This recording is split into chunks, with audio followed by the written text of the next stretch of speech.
Sugeng enjing siang dalu kagem panjenengan sami mugi tansah pinaringan rahayu dening Gusti ingkang Maha Asih. Ingkang kinurmatan para bapak ibu lan para kanca siswa-siswi ingkang kula ajeni. Tepangaken kula panjenengan saking kelas ing kesemperan punika kula badhe nyarengi panjenengan kanthi irah-irahan. Peran pelajar nglestantunke budaya Jawa.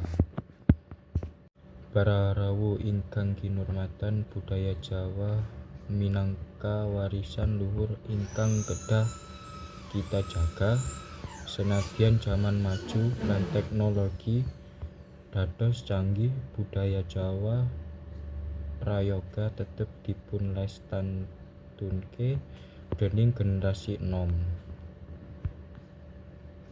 Pelajar saged nindakaken langkah-langkah prasaja kadosta minggunakake basa Jawa ing sekolah, sinau aksara Jawa, kasenian daerah, nglakoni budi pekerti kados adab asor lan tepa selira, ngresnani kegiatan budaya supados boten sima kabawah jaman.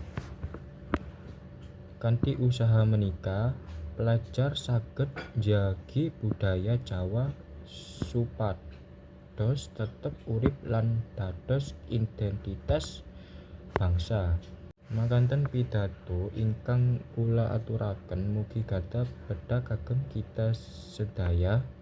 Kula nyuwun pangapunten bilih wonten tepat. Salam seger, bebas waras, rahayu.